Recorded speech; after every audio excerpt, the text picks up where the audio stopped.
Hey everybody, it's Acro, and I have a budget mid-range hunter deck that costs about 800 dust.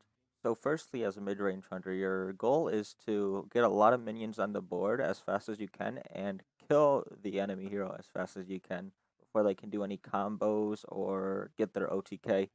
To do that, you have a lot at your disposal. You have Candle Shot with Hunter's Mark in case you're going up against big minions.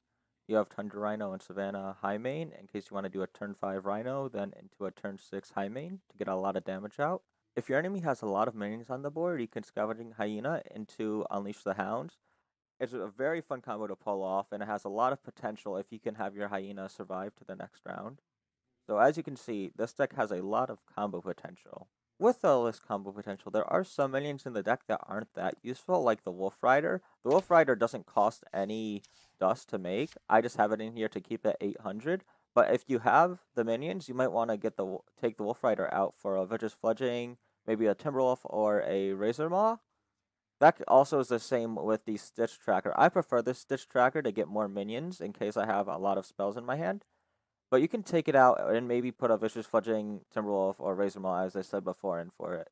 Straight into the gameplay. As you can see here, I'm able to pull off the Hyena, Release the Hounds combo. This gives me a lot of damage. The only way my opponent can survive here is if they drop double taunt, but even after that, I can just drop my Wolf Rider or Life Drinker just to take them out. Let's see what they do. Alright, they drop their totem. They hex one, and they don't do anything else. Alright, so I'm just gonna drop my Life Drinker and win the game. Easy as that. I got the Life Drinker from the Jeweled Macaw in the beginning. Jeweled Macaw is very, very good in the beginning. If you get it turn 1, you should use it. You can get a nice piece out of there. Right here, I use Houndmaster on my High Main, giving me 2-2 and taunt. The enemy then kills my High Main, giving me 2-2 Hyenas. I have perfect lethal here. Double kill command is a very good way to end a game. If you have a beast on the board and kill command in your hand, it is very, very versatile.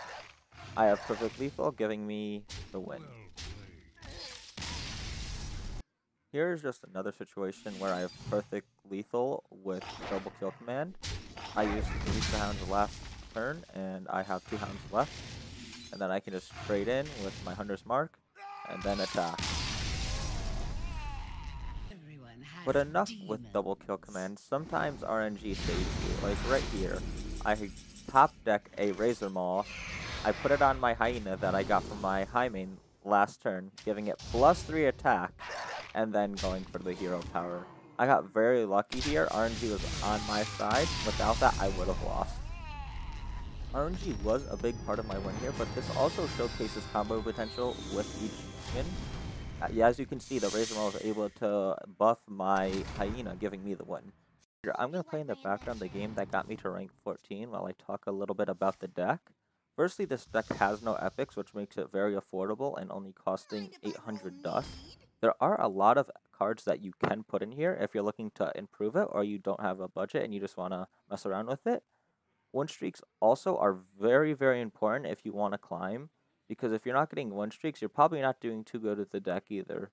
So you might want to maybe test out another deck. I started using this deck at rank 20, and I climbed to rank 14 with this easily. I can still probably climb higher, but I'm just going to put this video out right now.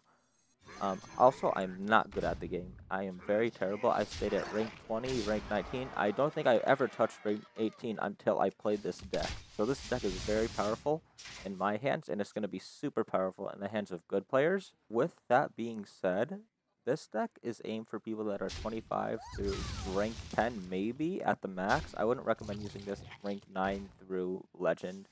You're probably not going to do too well with this deck. For low people like myself, this deck does wonders.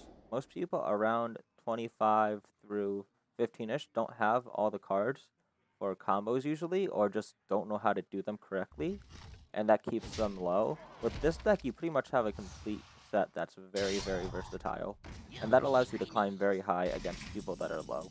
That's going to wrap up the video. If you enjoyed, like and subscribe for more Hearthstone content. I'm going to be uploading more and more often. So, yeah. Peace.